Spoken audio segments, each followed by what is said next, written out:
Hi everyone, and welcome to Shady Movie Reviews. This week's movie is the YA dystopian series that took over the world by storm, which dissipated just as quickly. Now, I read the first book when it came out, and I got so excited that I picked up the second one, and wish I'd never read the first. Right, so the movie begins the way every YA dystopian movie starts, with the voiceover of the protagonist explaining the world building. The rest of the world was destroyed. Divergent takes place in a dystopian future where society is divided into 5 factions based on personality. Because when the world ends, you rebuild it using the Myers-Briggs test. The 5 factions are Dauntless, the brave, Erudite, the intelligent, Amity the peaceful, Candor the honest, and Abnegation the selfless. So basically a corporate version of Gryffindor, Ravenclaw, Hufflepuff, and Slytherin. And the guys who got rejected from the other houses because of their fashion. I wonder where I would end up. In this world, if you have more than one personality trait, you are considered a danger to society, which is very much like corporate mentality. Say you're generally a pretty happy person, but for once you feel like being honest and telling your friend that that yellow top does not suit her. There is no faction for you. There is no Slitherpuff, no Gryffindor. There are no hybrids for you. There is a choosing ceremony where young adults get to pick the faction that they have to stick with for the rest of their lives, which they do with 0 information. There's not even a taster test, guys. While some factions will take you in, for others, if they don't think you're the right fit, they will kick you out. The government's been set up to foster law-abiding behavior and upstanding moral citizens, but instead of reducing homelessness, their society creates it. The ones who don't fit in anywhere. There is no middle management, just CEOs and street dwellers. Yeah, can we get Sadiq Khan up here in this futuristic Chicago and get this sorted? So yeah, anyway, if you're brave and intelligent, they will kill you, which makes no sense. If you're brave but not intelligent, you are just a moron. Are you telling me that Dauntless are just out there climbing buildings because they don't have the intelligence to distinguish between what is brave and what is plain stupid? Never mind.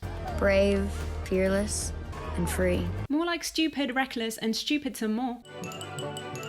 Tris belongs to Abnegation. Her family is so selfless, they don't even season their food. Dad, can you pass the salt? No, salt is for the selfish. And they make one thing very clear from the start, and that is that selflessness equals misery. You're not allowed to look in the mirror. You're not allowed to cut your hair more than once a year. You're not allowed to wear colourful clothes. In fact, their clothes are grey, their walls are grey, and their food is grey. And everyone walks around looking miserable. Somehow Tris still managed to smuggle in some mascara. Tris has to go for a faction test, so they put her in a dentist chair and give her a serum. There is a rude dog, and Tris jumps on it to stop it from hurting a girl, like a rational human being would. Tris's test results are inconclusive, which means that she's too complex for their society's BuzzFeed quiz. Maggie Q comes in the movie and tells Tris not to tell anyone or there will be severe consequences, which is the same advice that I get when I tell people I like pineapple on pizza, except it doesn't quite have the same lethal impact. I just get unnecessary hate. So the night before choosing their factions, Tris is confused, so her brother/lover gives her some very vague and contradicting advice. You have to think of the family. You also have to think of yourself. Yeah, thanks for nothing. After emotionally repressing them their entire childhoods, Tris's parents are shocked when her and her brother choose different factions. Just look at that guilt, and look at how much she misses her parents 2 seconds after leaving them. Tris chooses Dauntless, which is the CrossFit faction, and we learn that bravery is directly proportional to speed. The faster you run, the braver you are. And if you miss that train, you will be a cowardly homeless person. Also, there are no train stations. The trains just run on an endless loop, apparently. I say always keep them running. All the time running. So, Tris has joined a group of adrenaline junkies with no indoor hobbies. Michael Scott has finally found his cult following. Parkour! Parkour!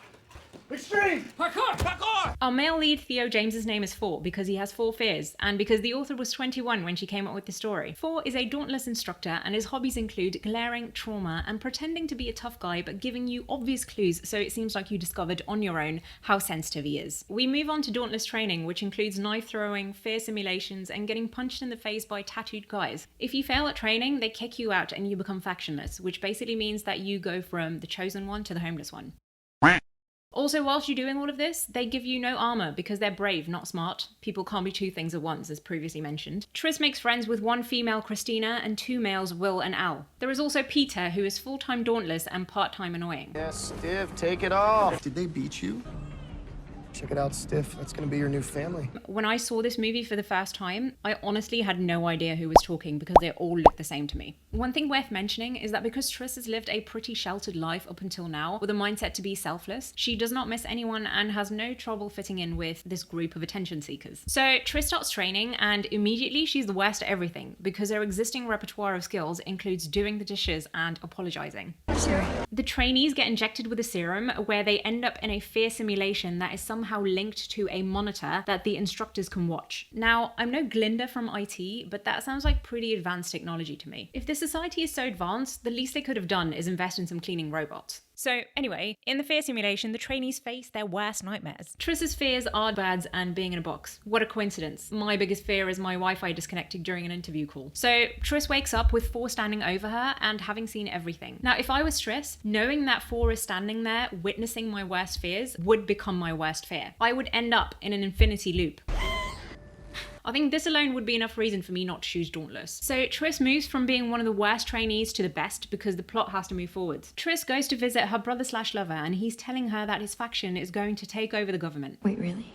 Erudite should be in charge. Now my question to you is this. If a train is traveling at the speed of 200 miles per hour from Chicago to Detroit, when do you think Triss will realize that her brother is siding with the evil guys? A few guys, including Triss's friend Owl, try to kill Triss because she's getting better and nobody wants to end up getting kicked out. Paul then saves Triss, and he leaves the guys who attempted murder on the ground. Honestly, if I had £1 for every bad decision that was made in this movie,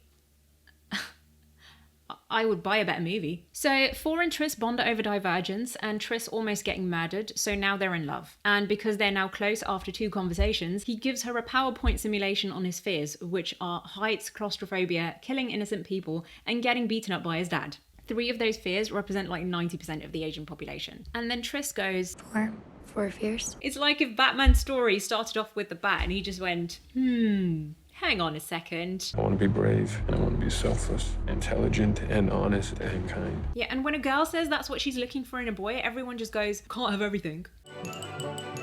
The villain is Kate Winslet in a blue outfit who looks pissed because a TED Talk didn't go as planned. She could just as easily be Malfoy's Enterprise auntie. Kate belongs to Erudite and she's leading a rebellion because she wants to take down Abnegation for being too humble. The real question though is if the city is closed off from the entire world, which is ended anyway, where is Kate Winslet getting her supply of hairspray from? Kate Winslet uses a mind control serum on Dauntless, which turns everyone into bad actors. They start killing people. Some are secretly just enjoying themselves. It's chaos. Pew pew, motherfuckers. So Triss is immune to the serum because she's divergent.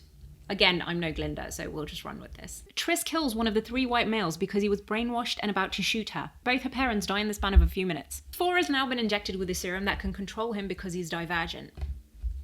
I thought you said you couldn't control divergence. Why wasn't this serum just used in the first place to control everyone? Because apparently the villains needed to be dumb enough for the good guys to win, even though the villains belong to the intelligent faction and that is literally their one job. To be intelligent. Triss refuses to kill 4 because love. 4 hits Triss because software update. Triss turns the gun on herself. 4 almost becomes 5. And then love cancels out the serum. Scientists and villains, if you're watching this video, you always forget to build 2 fail-safes in your master plan. Never underestimate teenagers or true love. If only Kate Winslet had watched some Disney movies. Triss then pulls an Uno reverse and gets Janine to cancel the rebellion. Finally, Triss, 4 and some others jump on a train with no plan or destination.